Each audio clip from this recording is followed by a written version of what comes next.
నా పేరు డాక్టర్ రామ్ గోపాల్. నేను హైదరాబాద్లో దిల్సుఖ్ నగర్లో మెట్రో పిల్లర్ నెంబర్ 1552 మీ సేవా రోడ్ మంజుసుధా హాస్పిటల్లో ప్రతిరోజు పొద్దున 10 నుంచి మధ్యాహ్నం 2 వరకు పనిచేస్తాను. మిత్రులు అడుగుతున్నారు, మాస్టర్బేషన్ మగవాళ్ళు చేసుకుంటారా, ఆడవాళ్ళు చేసుకుంటారా, కేవలం మగవాళ్ళే చేసుకుంటారా?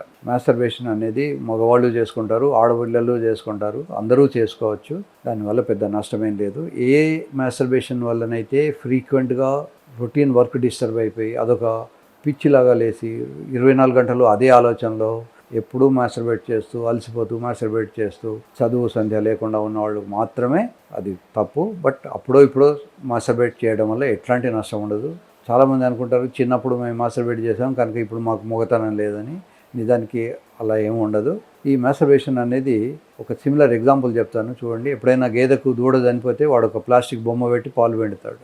ఈ ప్లాస్టిక్ బొమ్మ పెట్టినప్పుడు అది సరిపోయినంత పాలు ఇయ్యదు. 20 లీటర్లు ఇవ్వాల్సిన గేదె 2-3 లీటర్లు ఇస్తుంది.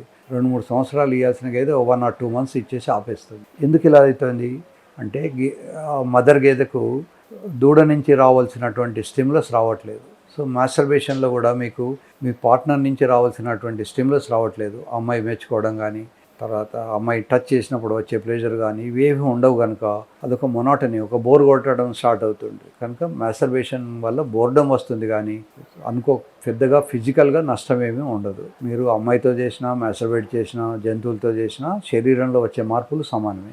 కొన్ని లీగలు, కొన్ని ఇల్లీగలు. జంతువులతో చేయడం అనేది ఇల్లీగల్ థింగ్. చాలామంది కుక్కలతోనూ, తర్వాత ఈ షెఫర్డ్స్ వీళ్ళు గొర్రెలతోనూ మేకలతోనూ చేస్తుంటారు. కనుక అట్లాంటి పర్వర్షన్స్ ఉంటే డాక్టర్ని సంప్రదించండి. జైలుకి వెళ్ళడం కన్నా డాక్టర్ దగ్గర ఉండి ట్రీట్మెంట్ తీసుకోవడం మంచిది. కనుక మీరు పర్వర్షన్స్ను ఎంకరేజ్ చేయకండి. నిజానికి ఓరల్ సెక్స్ గురించి కూడా కొంతమంది అపోహలో ఉంటారు. ఓరల్ సెక్స్ గొప్పదా అనేది. ఓరల్ సెక్స్లో కొన్ని డిసడ్వాంటేజెస్ ఉంటాయి. ఓరల్ క్యావిటీ ఎంత శుభ్రంగా మనం బ్రష్ చేసుకున్నా లోపల కొన్ని లక్షల రకాలైనటువంటి బ్యాక్టీరియా ఉంటాయి. ఈ లక్షల బ్యాక్టీరియా కనుక ఎంటర్ అయితే యూరెత్రాలోకి మూత్రంలో మంట రావడము, జ్వరం రావడము ఇవన్నీ ఉంటాయి. యూరినరీ ట్రాక్ట్ ఇన్ఫెక్షన్ అంటారు. ఇవన్నీ రాకుండా ఉండాలనుకుంటే ఓరల్ సెక్స్ కానీ ఏనల్ సెక్స్ కానీ చేయకండి. ఎస్పెషల్లీ ఏనల్ సెక్స్ చేసేవాళ్ళు ముందు కొద్దిమంది ఏమిటంటే వెజనల్ సెక్స్ చేసి తర్వాత ఏనల్ సెక్స్ కూడా చేస్తారు. కొద్దిమంది ఏనల్ సెక్స్ చేసి ఎరెక్షన్ వచ్చిన తర్వాత వెజనల్ సెక్స్ చేస్తారు. అలా చేసినప్పుడు ఏనల్ సెక్స్లో ఉన్నటువంటి బ్యాక్టీరియా, దానివల్ల వచ్చినటువంటి బ్యాక్టీరియా అంతా వెజనల్లోకి ఎంటర్ అయ్యి అమ్మాయికి విపరీతంగా కడుపులో నొప్పి రావడం ఇవన్నీ జరుగుతాయి. కనుక ఒకవేళ ఏనల్ సెక్స్ చేయదలుచుకుంటే ముందు వెజనల్ సెక్స్ చేయండి, ముందు నుంచి చేయండి. అది అయిపోయిన తర్వాత మీరు వెనుక నుంచి కొంతసేపు ఏనల్ సెక్స్ చేసుకోండి. ఏనల్ సెక్స్లో డిసడ్వాంటేజ్ ఏమిటంటే భగవంతుడు దాన్ని ఎగ్జిట్గా తయారు చేశాడు, అది ఎంట్రీ పాయింట్ కాదు. కనుక ఎగ్జిట్ పాయింట్లోకి మీరు ఎంట్రీ చేసినప్పుడు రాంగ్ ఎంట్రీ అవుతుంది. దానివల్ల వాళ్ళకు రిసీవర్కు, అమ్మాయికి ముఖ్యంగా స్పింటర్ డ్యామేజ్ అవ్వడము అట్లాంటివి జరుగుతుంటాయి. నా దగ్గరికి ఒక పేషెంట్ వచ్చాడు, మేలే. అతను ఇంకొక మేలు వీడు స్టూడెంట్గా ఉన్నప్పుడు హాస్టల్లో వీడి సీనియర్ వాడిని రేప్ చేశాడు. రేప్ చేయడం మరి మగపిల్లవాడిని ఏం చేస్తాడు అంటే ఏనల్ సెక్స్ చేశాడు, వెనకాల నుంచి పెట్టాడు. అలా పెట్టినప్పుడు ఈ రిసీవ్ చేసుకున్నటువంటి మగపిల్లవాడికి స్పింటర్స్ డ్యామేజ్ అయ్యాయి. ఆ పిల్లవాడు పార్టీకి వెళ్ళినప్పుడల్లా కొంత డ్రాయర్కి అంటుతుంది, కడుక్కొని బయటకు వచ్చిన తర్వాత కూడా మళ్ళీ కొంత లీక్ అయిపోయి బట్టలకు అంటుతూ ఉంటుంది. So that is his disadvantage. ఇట్లాంటి అన్ని ప్రాబ్లమ్స్ ఉంటాయి. కనుక అన్యాచురల్ సెక్స్కు సాధ్యమైనంత వరకు దూరంగా ఉండండి. న్యాచురల్ సెక్స్లో చాలా గొప్ప అడ్వాంటేజెస్ ఉన్నాయి. ఒక అమ్మాయి అందాన్ని ఆస్వాదించడం నేర్చుకోండి.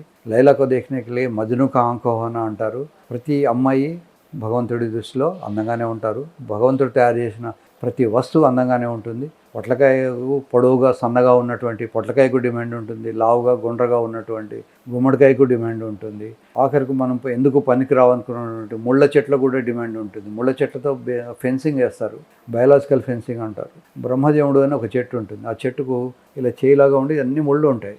దాంతో ఫెన్సింగ్ వేస్తే చాలా అడ్వాంటేజెస్. ఒకటి ఏమిటంటే ఖర్చు తక్కువ, రెండోది దానికి వైర్లు మధ్య రాళ్ళు పోతడము, ఆ రాళ్ళు శత్రువులు విరగొట్టడము లేదా ఎత్తుకుపోవడము ఇవన్నీ ఉండవు. కనుక కాస్ట్ తగ్గిపోతుంది.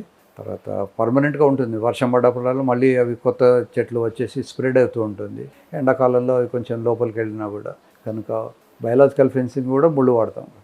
భగవంతుడు సృష్టి చేసిన ప్రతి పువ్వు అందంగానే ఉంటుంది, ప్రతి పండు రుచిగానే ఉంటుంది, ప్రతి స్త్రీ గొప్పగానే ఉంటుంది. కనుక ఎవరిని తక్కువ అంచనా వేయకండి.